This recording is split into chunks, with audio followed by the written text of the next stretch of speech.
Snow fell in thick, silent curtains that winter morning, blanketing the streets of a small Pennsylvania town in a deceptive peace. Most people hurried past, heads down against the biting wind, their breath forming clouds in the frozen air. But one small figure sat perfectly still on the corner of Fifth and Main, a living statue in the storm. Emily Hayes, barely 10 years old, sat on a folded cardboard box, her thin jacket doing little against the cold that painted her cheeks crimson.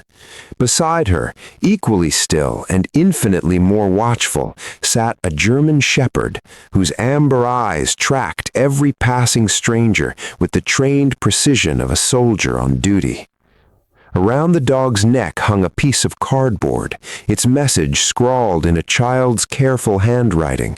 "Duke, $5, please." Captain Daniel Hayes pulled his patrol car to the curb, something in that scene piercing through the routine of his morning shift. He'd been a canine handler for 12 years, had deployed twice to Afghanistan with his own partner, and had learned to read the silent language between handler and dog. What he saw now stopped him cold. The German shepherd wasn't just any dog. The scars along his flank, the alert posture, the way his ears tracked sounds most people couldn't hear. This was a military working dog, a warrior who'd seen combat. And the child beside him wasn't selling a pet. She was selling a piece of her soul. Daniel stepped out of his cruiser, his boots crunching on fresh snow. The dog's head turned immediately, assessing, calculating threat level. The girl's hand moved instinctively to Duke's collar, her small fingers wrapping around the worn nylon like a lifeline. "Morning," Daniel said softly, keeping his distance, speaking first to the dog in the way handlers do. "Easy, boy. I'm a friend." Duke's ears shifted forward, some ancient recognition passing through his trained mind. Daniel crouched down, making himself smaller, less threatening. "What's your name, sweetheart?" "Emily," she said, her voice barely above a whisper, but there was steel in it, the same steel he'd seen in soldiers half-starved and fully committed to their mission. "Do you want to buy Duke? He's a really good dog. He was my dad's partner. He's worth way more than $5, but that's all I'm asking." The words hit Daniel like shrapnel. "Your dad's partner? Was he military?" Emily nodded, her eyes suddenly bright with tears she refused to let fall. "Major Alexander Hayes, United States Army, Canine Unit. He died 6 months ago. Duke came home, but Dad didn't." Her voice cracked on the last word, and Duke pressed his massive head against her side, a movement so gentle and protective it made Daniel's throat tight. "What happened, Emily?" She looked down at her frozen fingers. "There was an accident during his deployment. A bus full of people was going to go off a bridge. Dad and Duke, they held the line.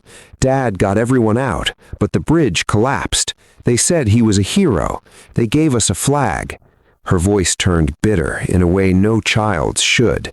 "But heroes don't pay the heating bill. Heroes don't keep the lights on when your mom can't work anymore because she cries all the time and forgot how to be okay." Daniel felt something crack open in his chest. "Where's your mother now, Emily?" "Home. She doesn't know I'm here. She doesn't know I'm selling Duke." Emily's hand tightened on the dog's collar. "But we can't feed him anymore. We can barely feed ourselves. And Duke deserves better than what we can give him. He deserves someone who can take care of him the way my dad did."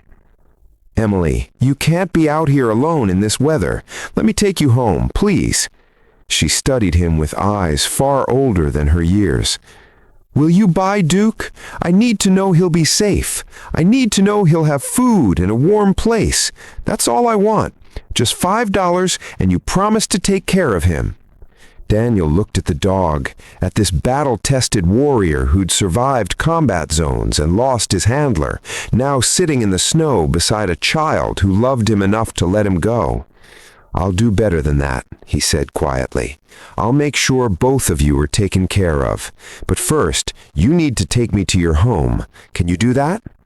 Emily hesitated, then nodded. She stood, her legs stiff from the cold, and Duke rose with her, his body positioned protectively between her and the world. They walked 3 blocks, the girl, the dog, and the officer, through streets that seemed to have forgotten them. The Hayes house was a small single story with peeling paint and a mailbox overflowing with red-stamped envelopes. Daniel's trained eye caught the details. Newspapers piled on the porch, windows dark despite the morning hour, an air of abandonment that came not from absence but from surrender. Emily pushed open the unlocked front door, and Daniel followed her into a house that felt more like a tomb than a home. It was colder inside than out. The heat had been shut off, Daniel realized with growing anger. In the living room, photographs covered every surface. A tall man in army dress uniform, his arm around a laughing woman, Emily between them, and Duke sitting proud beside his handler. On the wall, a folded flag in a triangular case. The only warmth in the room came from blankets piled on the couch where a woman lay curled, so still Daniel's hand moved instinctively to his radio before he saw the slight rise and fall of her breathing. "Mom sleeps a lot now," Emily whispered. "It's depression, but we can't afford the medicine anymore, so she just sleeps." Daniel knelt beside the couch, gently touching the woman's shoulder. "Ma'am? Mrs. Hayes?" Her eyes fluttered open, unfocused and distant.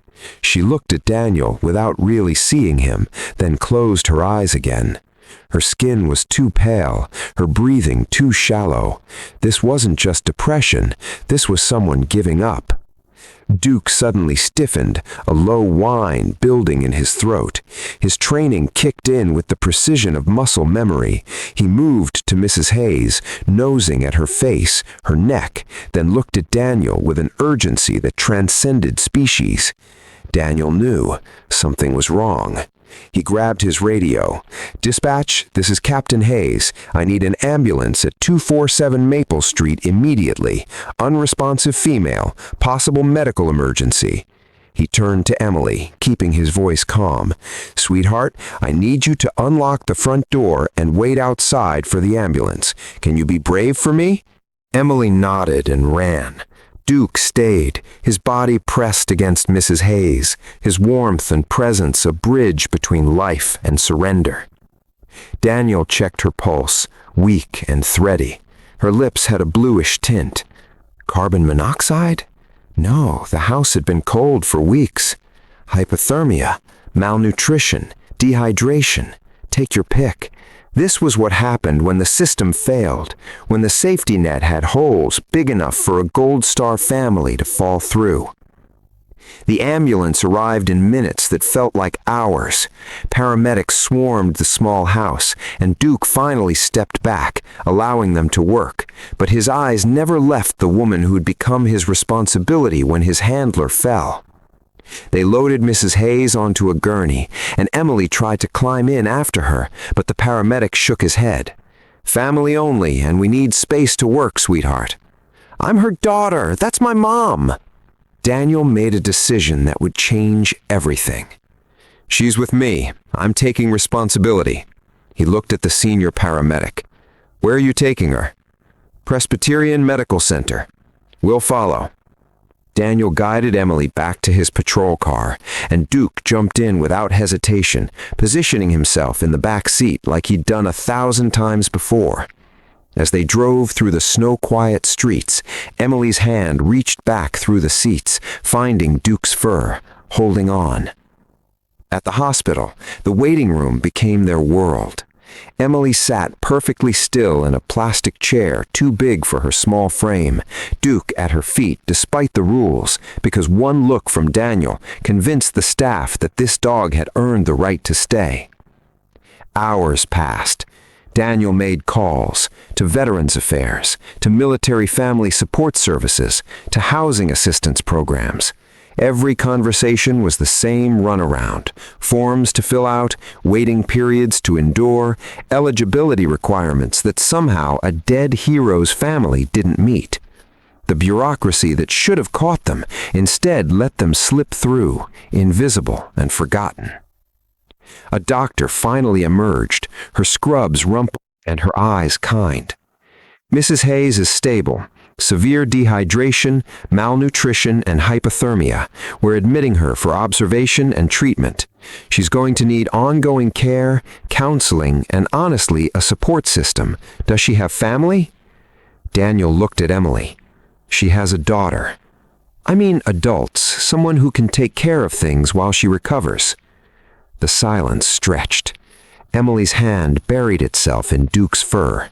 Daniel felt the weight of the moment, the terrible fork in the road where a child's life could go one way or another based on what happened next. He thought of his own deployments, of brothers and sisters in arms who'd given everything and whose families were promised support that somehow never fully materialized. He thought of Major Alexander Hayes, who held a collapsing bridge long enough for 37 people to escape, whose last act on earth was saving strangers, whose family was now selling his partner for $5. "I'll take care of it," Daniel said, and meant it with every fiber of his being. Over the next 72 hours, Captain Daniel Hayes became a man possessed. He called in every favor he'd accumulated over 12 years of service.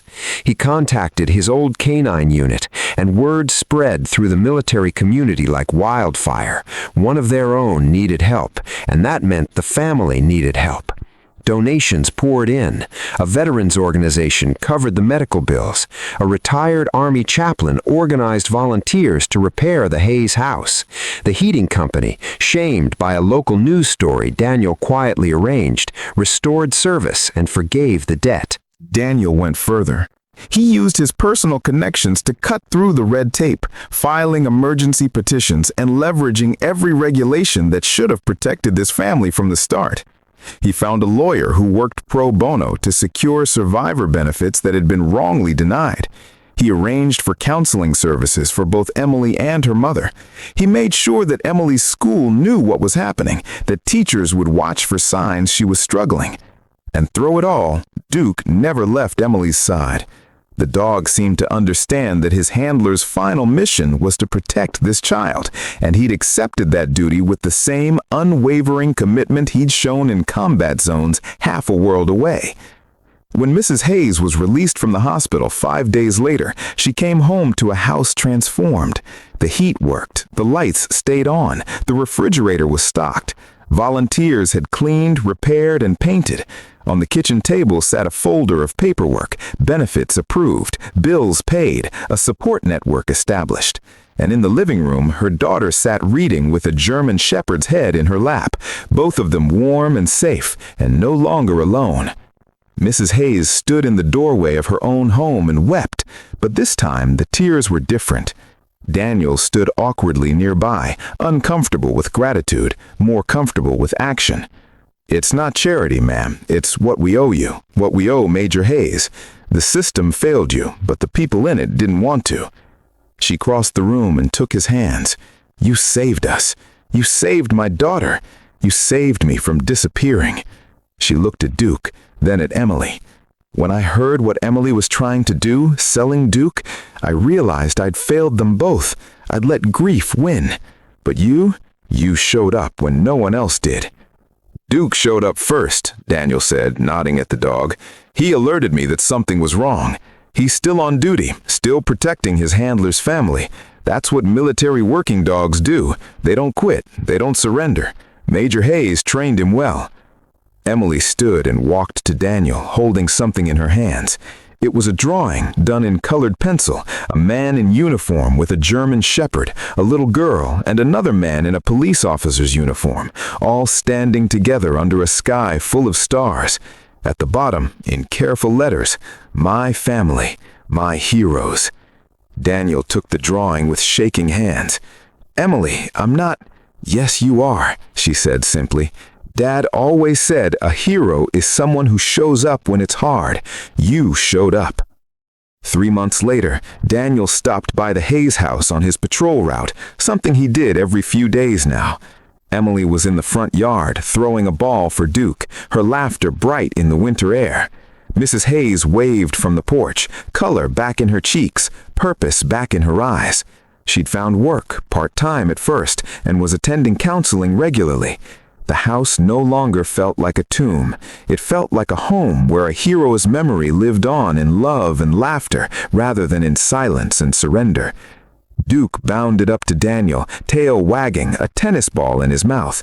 Daniel took it and threw it long, watching the dog sprint across the snow with the joy of a creature who'd found his purpose again, not in combat, not in war, but in protecting the family his handler had died for. "He's happy," Emily said, coming to stand beside Daniel. "Dad would be glad.